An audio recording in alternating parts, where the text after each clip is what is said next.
How's it going, everyone? It's Milwaukee coming back at you once again, and today we're going to be discussing Joker, Death of the Family, by various writers and artists. Let's get into it. Death of the Family is a storyline started off by Scott Snyder in the Batman title that spreads throughout all the Batman family titles, taking place here in this time period of the New 52. Uh, this volume in particular is called Joker, Death of the Family, and it contains most of the tie-ins and like portions of others. I don't know why they did it that way, but I'm going to take this opportunity to talk about the entire event. I already did a separate video for Scott Snyder's 5 issues, the core heart of the story, Death of the Family, but this one is going to be dedicated more towards the tie-ins that I feel like you really need to read to truly appreciate this story and this era of the Joker, which could be a defining era, depending on how you look at it. So here we go. Now, I want to point out that I read these issues on DC Universe Infinite app. They say that the storyline Death of the Family contains 29 issues, 3 prologue issues. Then you got the meat of the story with all the tie-ins, and there's 3 epilogue issues.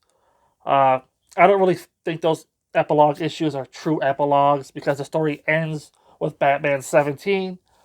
And I think those stories are just trying to piggyback off of, what happens here. But whatever. Let's get on with it.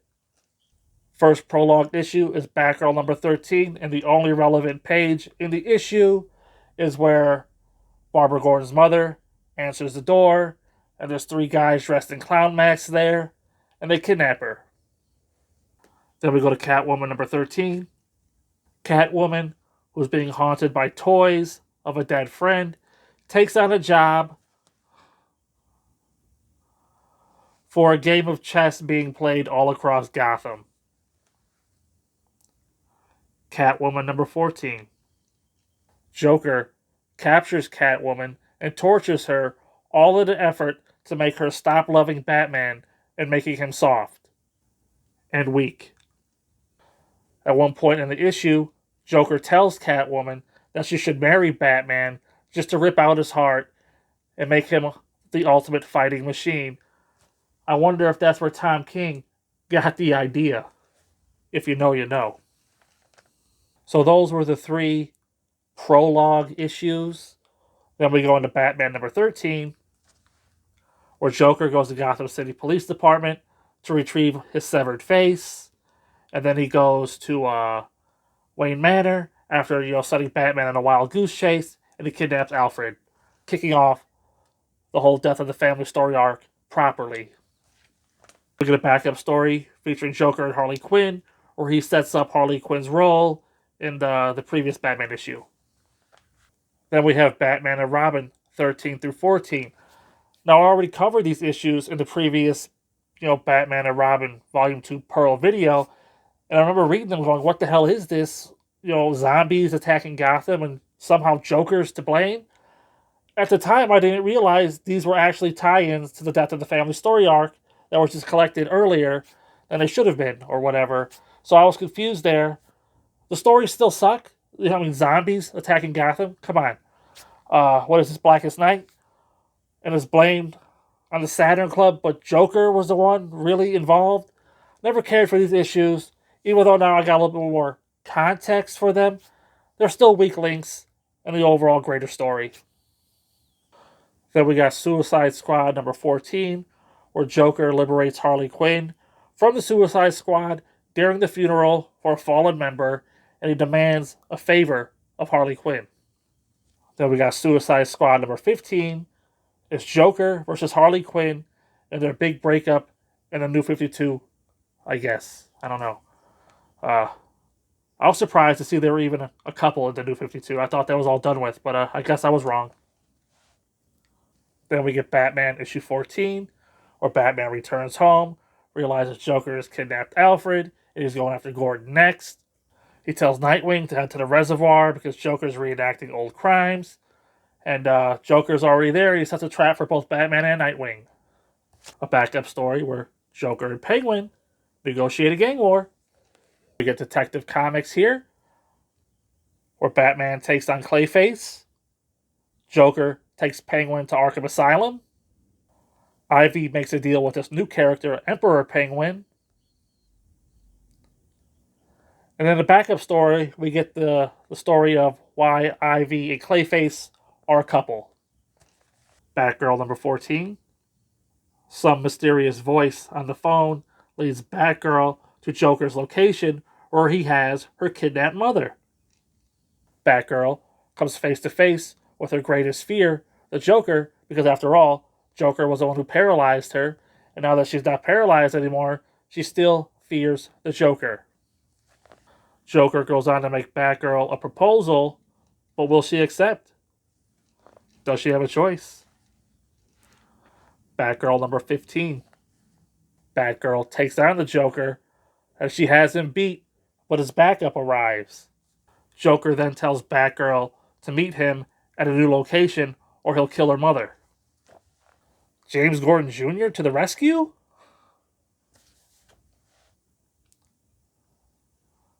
Batgirl number 16. James Gordon Jr.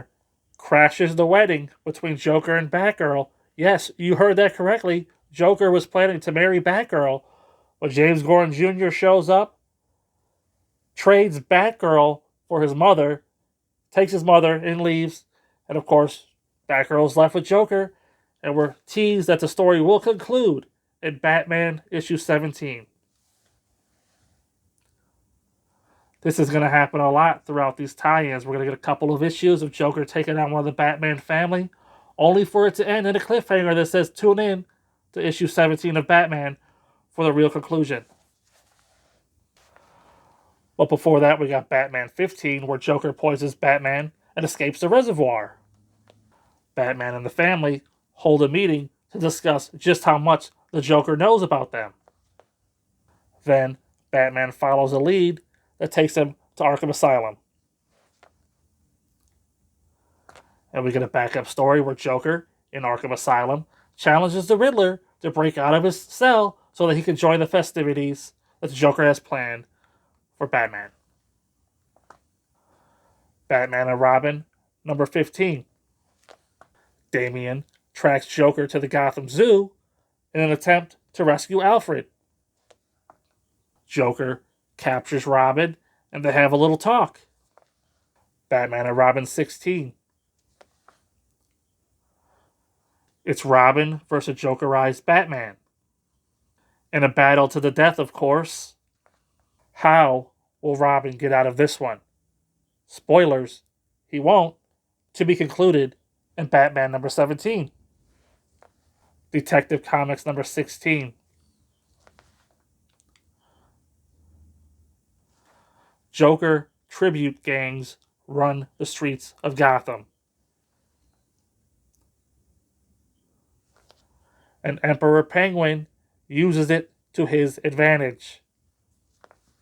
Meanwhile, Batman tracks down the League of Smiles and the Merrymaker. We get a backup story here where the new character, Emperor Penguin, takes over Penguin's, the real Penguin's, crime operations. Detective Comics 17. Batman cracks the case on the Merrymaker and takes down the League of Smiles. We get a backup story here where the Merrymaker explains why he did what he did.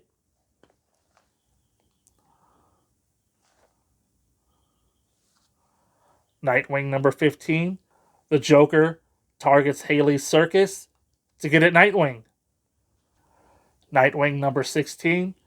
The Joker destroys Amusement Mile in his battle with Nightwing. To be concluded in Batman number 17. Red Hood and the Outlaws number 15. Joker captures the Red Hood, and it's revealed he already has Tim Drake in custody. Teen Titans number 15. Batgirl leads the Titans in the search for Tim Drake. The Outlaws join in. Red Hood and the Outlaws number 16.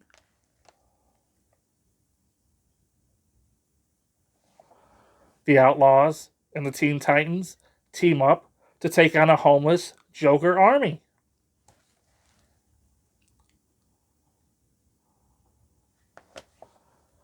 Teen Titans 16 is Red Hood versus Red Robin. Who's gonna live? Who's gonna die? Find out in Batman 17. Of course. Why wouldn't you? Batman number 16, Batman invades Arkham Asylum, takes on the whole asylum, and a few notable rogues from his rogues gallery, all on his way to stop the Joker. Backup story where Joker dismisses his henchmen, the Riddler, the Penguin, and Two-Face, but not before he gives them a sneak peek of what's to be served up at the Last Supper for the Batman family, coming, and you guessed it, Batman 17. And here we are, Batman 17, the final issue of Death of the Family. Is it the Last Supper for the Batman family? And just what dish is Joker preparing to serve up? And can the Batman family survive the turmoil to come out of this event? We'll see. After having read, all the issues contained in this event, if it's event, I don't know, Death of the Family, Batman crossover event, this is the first time where I really feel like the tie-in issues, right? Usually they're garbage, they're skippable, but these tie-in issues sort of make the event, because the event itself, the 5 issues contained in Batman Death of the Family, they're not bad, but they're kind of I don't know how to put it. Like, they don't pale in comparison to the tie-ins here, but the tie-ins really make that event much better. Because when you think about that book, it's just Joker returns, he gets his face, he sets a trap for Batman, then Batman learns that Joker's in Arkham Asylum, so they go there, and they have their big fight, and it's over, right? And of course, they're at the conclusion, they're all sitting around a table, they're all bound and gagged, tied up by the Joker, and these tie-ins show you how Joker was able to go out there and defeat, Robin or Nightwing or Batgirl, capture them, and bring them to this Last Supper. And it really adds a lot to the story, even though, it's comic books and there's issues with, like, how could these characters be 2 places at once? How is all this going on? Like, even for the prologue, for example, when Joker's fighting Catwoman, he has his face already, but if we're going chronologically, the way DC Infinite Universe app laid out the story, he wouldn't have had his face then. So it's just little things like that, as a comic book reader, a long-time comic book reader or fan, just kind of overlook those little continuity errors. There's probably not going to be a perfect way to read it. Maybe the Catwoman stuff shouldn't have been considered prologue, but it was for whatever reason. It even says on the cover, Death of the Family prologue, so it's not like it was mislabeled or misplaced. It's just one of those things that you got to put up with, but I really feel like these tie-in issues add to the whole. Yes, you could just read the Batman volume with the 5 issues and be satisfied, or maybe not, depending if the ending was kind of weak, but I liked the implications of it, as I got into in that video. But like I said, these tie-in issues really make the event. Don't skip out on them. The event itself has, like, world-class talents on there, like Scott Snyder writing, Pete Tomasi writing, Kyle Higgins, John Layman. But, that's all well and good. Well, let's talk about the artist, right? Greg Capullo, we all know, is great. Patrick Gleason steals the show, in my opinion. You got Brett Booth. Who else? Eddie Barrows. Just an all-star lineup, so you're getting great stories, accompanied by great art. Yeah, there's some that's maybe a little weaker than others, but can't go wrong. And another thing that I really enjoyed about this crossover event is, the horror aspect. Joker having his face strapped on. It's gruesome. Some artists depict it better than others. I think Patrick Gleason wins the award for the most grotesque Joker interpretation here of this era of the Joker. I like how, as the story goes on, the face begins to rot, and it's attracting flies. It's just really, like, horrible stuff, horrific. Just imagine the smell. One thing I am disappointed by is we never see the Joker without his face. I was kind of hoping that would be like a big reveal later on, but you don't see it. But the face gets more messed up as he takes beatings and he gets swapping his face around. You know, there's a particular picture by Patrick Gleason where he's wearing his face upside down.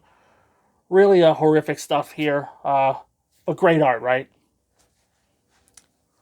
So with that all being said, I'm going to go ahead and give Joker, Death of the Family, a 5 out of 5. Yes, it just contains the tie-in issues, and I think Batman 17 is in it as well. But really, if you're going to read one volume, you might as well read the other. They're both 5 out of 5, spoiler alert. Read the whole event. It's money well spent. You won't regret it, hopefully. I think it's maybe the best Joker story ever told, although I haven't read what comes after this, so maybe it's been outdone by like Batman and Three Jokers or something like that. But probably not. I feel like this one just works. It just defines this era of the Joker, you know, with the whole severed face and the garage get up from Joe's garage. Like, you're going to see a panel from one of these books, and you're going to know exactly where it's from, when it was written, and what was going down. I feel like this is an iconic Joker story right up there with, you know, The Man Who Laughs. Is it The Man Who Laughs? No, Killing Joke. Well, The Man Who Laughs, whatever. You get what I'm saying. One of those all-time great Joker stories. And I say that as someone who's not really a Joker fan. Like I said, I started off not really caring for this story. I didn't like the OP superpowered Joker, but the more it went on, the more I saw with the tie-ins, him fighting, you know, this hero or that hero, his motivations behind why he's doing it. It all just coalesced, and to my opinion, to be one of the greatest Joker stories ever told. And I'm glad to have read it all in its entirety, and I encourage you to do the same. So until next time, I'll see you there.